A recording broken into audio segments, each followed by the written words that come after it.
Good morning সবাইকে। সবাই কেমন আছো? আর আমরা কিন্তু স্কুলে যাওয়ার জন্য রেডি হয়ে গিয়েছি, দেখতেই পাচ্ছ। আর অনেক কিছু পড়তে হয় যেহেতু আমরা বাইকে রাইডস করি। তো সেই কারণে আমরা অনেক কিছু পড়ে নিয়েছি। আর দেখো এই যে আমিও রেডি হয়ে গিয়েছি। এইবার আমরা বেরিয়ে পড়বো স্কুলের উদ্দেশ্যে। তো বাইরে দেখি চলো কেমন।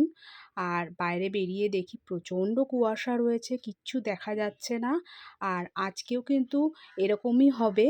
আর বেলার দিকে কিন্তু রোদ উঠবে, বোঝাই যাচ্ছে কুয়াশা দেখে। আর দেখো রাস্তাঘাটে বাজারঘাট খুলে গিয়েছে। আর আমরা বাড়ি চলে এসেছি, এসে একটু চায়ের প্রিপারেশন করে নিলাম। আর দেখো এই যে চা করছি। আর চায়ের সাথে আমি একটু হালকা একটা স্ন্যাক মানে টিফিন করে নেব। তারপরে চটপট করে কাজগুলোকে সেরে নিয়ে চলে যাব মেয়েকে নিয়ে আসতে। অনেকগুলো কাজ আছে, চলো চটপট করে কাজগুলোকে সেরে নিই। আবার পরে আসছি, টাটা।